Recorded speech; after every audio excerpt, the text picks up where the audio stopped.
is just fantastic.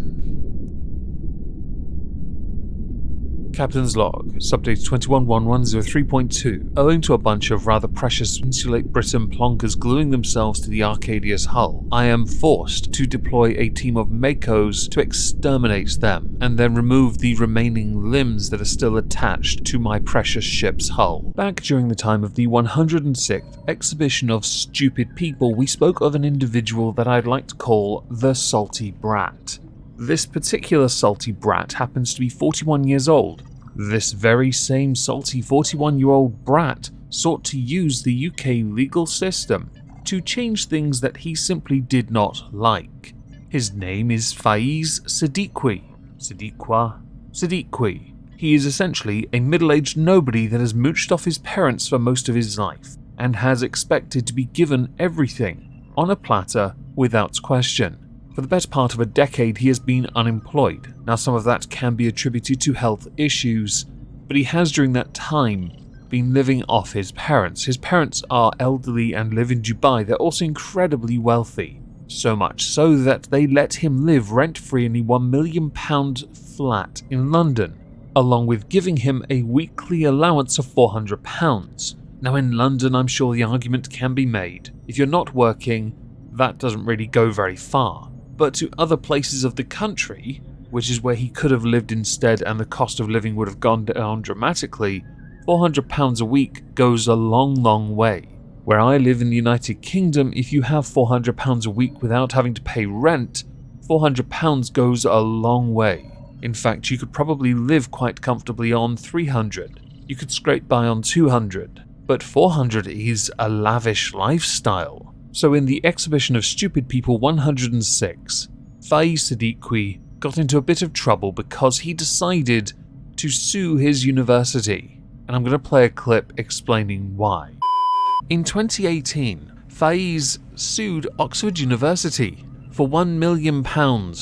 He sued them because what he believed was bad teaching, boring tuition, and because of the staff he took an extended sabbatical leave, which led to him only getting a 2-1 instead of the first-class degree he wanted, which in turn cost him a place on a law course at a top US Ivy League university like Yale or Harvard. Why on earth you'd want to go there when you were at Oxford is a mystery to me. Arguably, Oxford is better. Now, he claimed this was all down to loss of earnings against the Chancellor, Masters and Scholars of the university. That's how he came to the fee of £1 million. For the sake of it, it was thrown out because the tuition was of a perfectly adequate standard.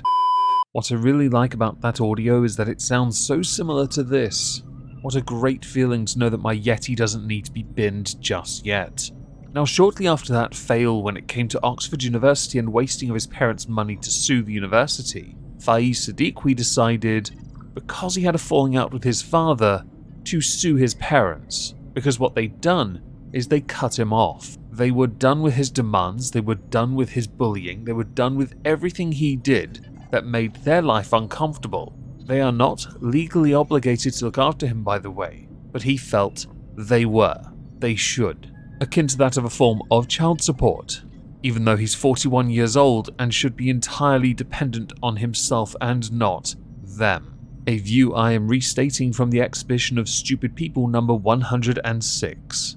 So Faiz Siddiqui, backed by top human rights lawyers, sued his parents in a first-of-its-kind test case in the United Kingdom. Now, a test case is a legal challenge that is used to test a definition of law with disputed meaning and/or intent. Test cases are full legal challenges, and the word test is used in relation to the fact the case tests an element of law. They are important, though, because the outcomes of these hearings have significance not only for the person bringing in the case, but for many others, i.e. it sets a precedent, which can then be used in future hearings. Therefore, these cases have a significant wider public interest beyond those directly involved in the hearings. Test cases seek to challenge the lawfulness of legislation, or how the legislation is being applied, obtain a ruling on an untested point of law, or overturn or confirm a prevailing judicial interpretation, which to some of you will be quite an exciting thing to hear, but to many others, I'm sure you fell asleep. and I'm very sorry for doing that. Now I should insert this now. Last year Faiz Siddiqui did in fact take this case to a family court judge called Sir James Munby. However, it was kicked out by that judge because Siddiqui wanted maintenance, but the parents were under no legal obligation to provide it. So when this was brought back, those same lawyers, the top human rights lawyers, tried to argue that he was entitled to apply for maintenance under the 1989 Children's Act because he is a vulnerable adult due to his health issues. And although the act itself says an adult cannot make a claim if the parents are still living together, those same lawyers said that it would discriminate against the children of still married parents like Faiz Siddiqui, and so is a human rights violation.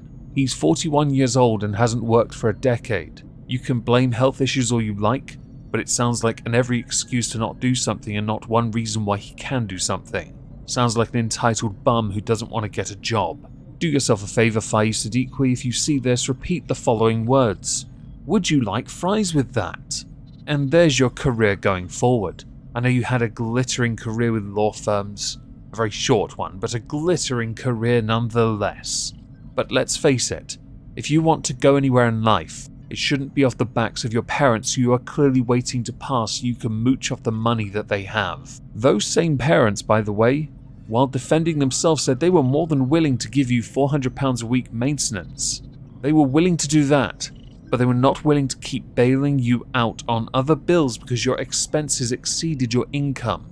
Have you considered living within your means, or are you just another one of those poorest rich people that seems quite common? By the way, if you're getting £400 a week from your parents, I don't suppose you're paying taxes on that, are you? Justin Warshaw, QC, argued that allowing this claim to proceed could result in floodgates being opened to thousands of adult children who are either vulnerable or planning further education and want to milk their parents, like they did when they were infants. Bitty? Saying what Mr. Siddiqui seeks is to foist a relationship of financial dependency on parents who do not wish that relationship to continue. These long-suffering parents have reached their own view of what is suitable provision for their difficult, demanding, and pertinacious 41-year-old son. Their highly qualified son lives rent-free in their £1 million two-bedroom London apartment, a stone's throw from Hyde Park. They pay for his utilities and give him £1,500 or so each month. That is their choice.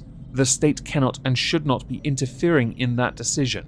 It would fundamentally alter the relationship between the state and cohabiting married parents, enabling all adults to litigate against their parents, whether their parents are cohabiting or not, where an adult asserts that they are contemplating higher education or where there are special circumstances.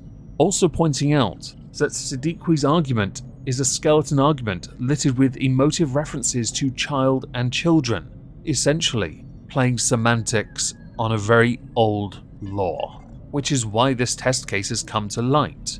Fun fact though for Faiz Siddiqui, UK courts don't care for this kind of crap. They don't care for entitled 41-year-old salty brat bitches. Dosser bums who don't get jobs, sponge off their parents, mooch off their existence and do nothing to contribute to society. They really don't. I have to mention this because... the courts threw this one out as well. I know, hallelujah! For once in their miserable existences, the UK court system got something right. You are lucky your parents haven't written you out of their will yet, although I'm sure given the chance they will upon this ruling. By the way, and I'm going to throw this in as a last remark, you attributed a severe episode of hay fever as a reason you didn't get the grades you wanted at university. What that tells me is you failed to prepare properly for your exams, and you had a lack of academic discipline. While I was at university, I saw people in there hungover. I saw people in there who were having clear issues with hay fever, asthma, anxiety, studying day in and day out in the library to get the grades they deserved, because they put the time in. I was surrounded by those people. Hard work, dedication pays off. If you can't be asked to earn your way, or earn anyone's respect through hard work, how on earth do you expect a UK court to support you? Your track record is against you, and they will undoubtedly have thrown this out not just because of you, but because of what it would have done. It would have created a system that reminds me of China, where elderly parents sponge off their sons. That's not how this works, okay? Make your own way in life. If you can't afford to get by, change your living style. And if your parents now cut you off entirely, don't be surprised.